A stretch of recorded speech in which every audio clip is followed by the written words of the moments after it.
Welcome, everybody. Get ready for 3 minutes of Black Empowerment. I think it's very important to start the year 2024 off with this particular message. It's time to talk about common sense. The other day, I was on X and I was scrolling through, the usual, mostly time-wasting ridiculousness, and I saw this. A sister whose posts I see from time to time posted this video where this white chick is talking about a new program that the T-Mobile network is rolling out today.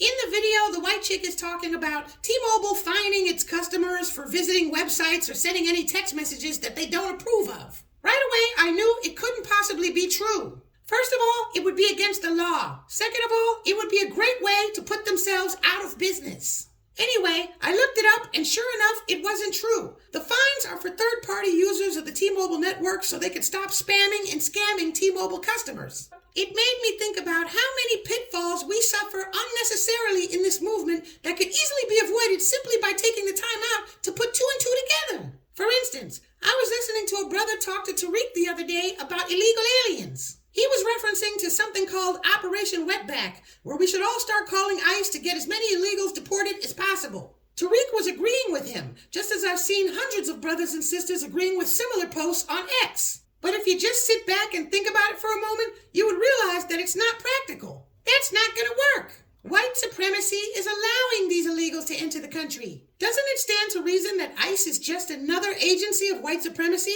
and therefore couldn't possibly be counted on as a solution to the problem?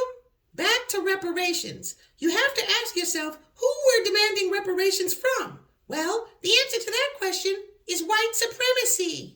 It's common sense that it's just as unlikely that white supremacy is going to fork over $20 trillion as it is that T-Mobile is going to risk going out of business. Reparations is bad for the business of white supremacy. While the answer for most of America's social and economic problems is actually reparations for Black Americans, 400 years of Black subjugation shows that they don't want it to be. It should be obvious to us at every stage that the greatest evil the world has ever known will not change without being forced to.